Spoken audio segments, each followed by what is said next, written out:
The second musician is Ustad Bismillah Khan. Now, when I utter the name Ustad Bismillah Khan, I really feel very proud. It is because I had the opportunity to meet this great musician personally. I was a member of Speak Meke, it's a society for the promotion of Indian classical music amongst youth. And Ustad Ji came to Dibrugarh and way back in the 90s, and he had a performance in the Don Bosco Auditorium. And he was such a lively person despite his age, about 75 plus, nearly 80.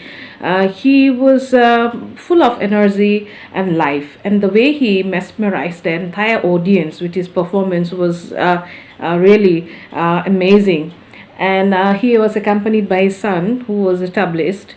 And the most beautiful part about this great person is that he was very humble and down to earth. But there was an incident that happened. I like to share with you all. He met with an accident while he completed his performance. He was returning back to his hotel, and there around the turning, suddenly there was a dash of two cars, and then luckily nothing happened, but that was something that we remembered. So I really feel proud about it.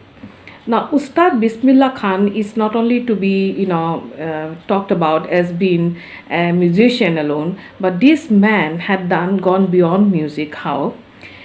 He was a Mohammedan who played the Sahnai even in the Hindu temples. So you can imagine the feelings, the mentality of those times when the people accepted, there was no discrimination at all. There was no feeling of differences. The history of the Sahnai is also an interesting one. The Sahnai is developed from another instrument called pungi. The pungi was banned by Aurangzeb in his court because it had a very shrill and annoying sound. And but then nobody thought that one day this pungi would be revived. But surprisingly, a barber who belonged to a professional musical family, he developed it, and he took a hollow stem and made 7 holes there, and while closing and opening the holes, playing with it, and it produced some melodious notes, and he developed the tonal quality of the musical instruments. And so thus came the Sahnai, and when he played it in front of the royal courts, everyone was quite impressed. And that's how the story goes, got its name as Sahnai, as it was played in the Shah court, the emperor's court, and as it was developed by a barber Nai, so it came to be known as Sahnai. So that's the story of the creation of the Sahnai. And how did Ustad Bismillah Khan get hold of the Sahnai? Is that his uncle used to play it, and Ustad Ji learned it from him. And from his childhood, he was inclined to it. And there was a time when Ustad Bismillah Khan, took to the Ganga. He used to play this musical instrument as the flowing waters of the Ganga inspired him. So there was a connection between Ustad Ji and the holy Ganga river, and he never wanted to go and settle down anywhere, and brought Sahnai to a level of to the level of the other classical musical instruments, and he revived it, and it is said that he is the one who really brought the Sahnai, as gave its new name and gave a new hope that this musical instrument would go a long way. He was awarded tremendously by Indian and foreign audiences. Bismillah Khan believed that music is one's heart and soul. It has to touch one's heart and soul. So to learn a music, to play a music, one has to be very devoted to it. And so he was. Ustad Bismillah Khan is a very humble person. Now he started playing this musical instrument quite early in life, and slowly he became so famous that he went to other countries to perform. There's an incident when a student from the US, asked him to come and settle down in the United States. And Ustadji told that, can you give me the entire ambience of Benares there? He said, yes, I would give you the temples. I'll build to give you a feel of the Benares around all the temples and all. But can you transport the Ganga river there? So Ustad, that was very humorous, but Ustadji really meant it, because he played the instrument, inspired from the flowing waters of the Ganga river. So it was his favorite haunt, and he used to go there and play the Sehnai. And that's what he has also given a message.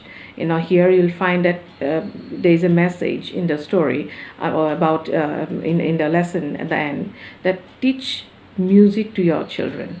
It is important, and music can really bring a difference in one's life, no doubt. So Ustadji's life and his career as a Sehnai player has so many incidents, so many stories. He did not play in any in movies, no doubt, but yeah, he did play in certain movies, but then he was not interested, because he did not like the artificiality of the commercial movies. Next, he also played the Sehnai in the radio. There was a regular item of early morning when the Sehnai was played in the radio. It was so beautiful. We grew up listening to it, and many people must have done it. So this story is talking about it's not a story exactly. It's the life of two musicians. The entire lesson is dealing with these two great musicians. It's up to us how we take and learn and the lesson. I believe in learning a lesson by knowing about the story, knowing about what we are talking about in a lesson before you write any question answers.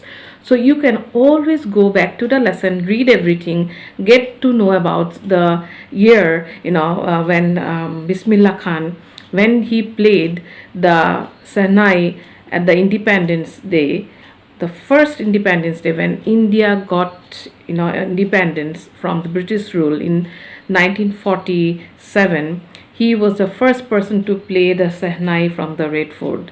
It was a prestigious moment for him and for the entire country. So with these, I want to leave you all with the class. Read your lesson thoroughly, and I'll come back to your class again and talk more about other great musicians when we meet. So goodbye and have a great day. An instrument called the Shehnai and a maestro by the name of Bismillah Khan. A redoubtable combination that has stood the test of time.